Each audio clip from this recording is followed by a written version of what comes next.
Marc chapitre 1. Je lis au nom de Jésus. Jean-Baptiste lance cet appel: changez votre vie. La bonne nouvelle de Jésus-Christ, Fils de Dieu, commence ici. Dans le livre du prophète Ésaïe, on lit: Moi, Dieu, je vais envoyer mon messager devant toi pour préparer ton chemin. Quelqu'un crie dans le désert: préparez la route du Seigneur. Faites-lui des chemins bien droits. Ainsi, Jean-Baptiste vient dans le désert. Il lance cet appel: faites-vous baptiser pour montrer que vous voulez changer votre vie, et Dieu pardonnera vos péchés. Tous les habitants de la région de Judée et de la ville de Jérusalem viennent vers Jean. Ils avouent leurs péchés devant tout le monde, et Jean les baptise dans l'eau du Jourdain. Jean porte un vêtement en poil de chameau, et il a une ceinture de cuir autour de la taille. Il mange des sauterelles et du miel sauvage. Il annonce: celui qui va venir après moi est plus puissant que moi. Je ne suis pas digne de me baisser pour lui enlever ses sandales. Moi, je vous ai baptisé dans l'eau, mais lui, il vous baptisera dans l'Esprit Saint. Le baptême de Jésus. Alors, Jésus arrive de Nazareth, ville de Galilée. Jean le baptise dans le Jourdain. Au moment où Jésus sort de l'eau, il voit le ciel s'ouvrir et il voit l'Esprit Saint descendre sur lui comme une colombe. Une voix vient du ciel et lui dit: tu es mon Fils très aimé, c'est toi que j'ai choisi avec joie. L'esprit du mal tente Jésus dans le désert. Tout de suite après, l'Esprit Saint envoie Jésus dans le désert. Pendant 40 jours, il reste dans le désert et il est tenté par Satan. Jésus est avec les bêtes sauvages et les anges le servent. Jésus annonce la bonne nouvelle en Galilée. Un jour, Jean est mis en prison. Alors, Jésus va en Galilée. Il annonce la bonne nouvelle de Dieu et il dit: le moment décidé par Dieu est arrivé et le royaume de Dieu est tout près de vous.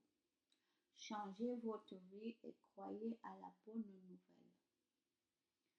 Jésus appelle les premiers disciples. Jésus marche le long du lac de Galilée.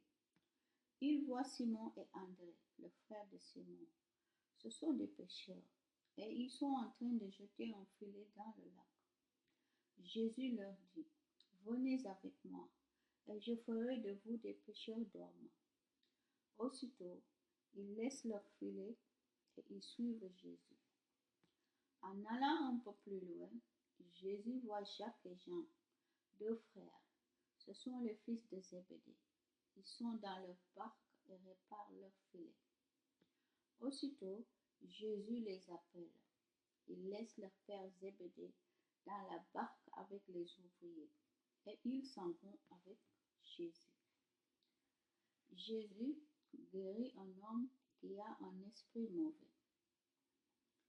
Jésus et ses disciples arrivent à la ville de Capernaum. Le jour du sabbat, Jésus entre dans la maison de prière et il se met à enseigner. Ceux qui l'entendent sont très étonnés par sa façon d'enseigner. En effet, il n'enseigne pas comme les maîtres de la loi. Il le fait avec l'autorité que Dieu lui donne. Juste à ce moment, un homme qui a un esprit mauvais en lui entre dans la maison de prière. Il se met à crier: Jésus de Nazareth, qu'est-ce que tu nous veux? Est-ce que tu es venu pour notre malheur? Je sais bien qui tu es. Tu es le Saint que Dieu a envoyé. Jésus menace l'esprit mauvais en lui disant: tais-toi et sors de cet homme. L'esprit mauvais secoue l'homme avec force et sort de lui en poussant un grand cri. Tous sont très étonnés et ils se demandent entre eux: qu'est-ce qui se passe? Cet homme enseigne d'une façon nouvelle et avec assurance. Il commande même aux esprits mauvais et ils lui obéissent. Alors les gens se mettent à parler de Jésus dans toute la région de la Galilée.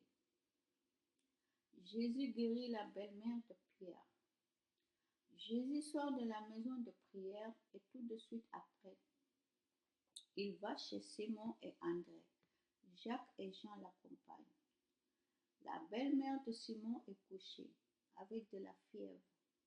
Aussitôt, on parle d'elle à Jésus. Jésus s'approche. Il lui prend la main. Il la fait lever et la fièvre la quitte. Ensuite, la belle-mère de Simon se met à les servir. Jésus guérit beaucoup de malades. Le soir, après le coucher du soleil, les gens amènent à Jésus tous les malades et tous ceux qui ont des esprits mauvais. Tous les habitants de la ville sont rassemblés devant la porte de la maison. Jésus guérit toutes sortes de malades. Il chasse aussi beaucoup d'esprits mauvais et il ne les laisse pas parler parce qu'ils savent qui est Jésus. Jésus part de Capernaum pour annoncer la bonne nouvelle. Le matin suivant, pendant qu'il fait encore nuit, Jésus se lève et sort de la maison. Il va dans un endroit désert et là, il se met à prier. Simon et ceux qui sont avec lui partent le chercher. Ils le trouvent et lui disent: tout le monde te cherche. Jésus leur répond: allons ailleurs, dans les villages voisins. Là-bas aussi, je dois annoncer la bonne nouvelle. En effet, c'est pour cela que je suis venu. Et Jésus va dans toute la Galilée. Il annonce la bonne nouvelle dans les maisons de prière et il chasse les esprits mauvais. Jésus guérit un lépreux. Un lépreux s'approche de Jésus. Il se met à genoux devant lui et lui demande son aide en disant: si tu le veux, tu peux me guérir. Jésus est plein de pitié pour lui. Il tend la main, touche le lépreux et lui dit: je le veux, sois guéri. Aussitôt, la lèpre quitte le malade. Il est guéri. Jésus parle sévèrement à l'homme. Aussitôt après, il le chasse en lui disant: attention, ne dis rien à personne, mais va te montrer au prêtre et offre le sacrifice que Moïse a commandé. Ainsi, tous auront la preuve que tu es guéri. L'homme s'en va, mais il se met à raconter partout et à tout le monde ce qui s'est passé. C'est pourquoi Jésus ne peut plus se montrer dans la ville. Il reste en dehors, dans des endroits déserts. Et les gens viennent à lui de tous les côtés.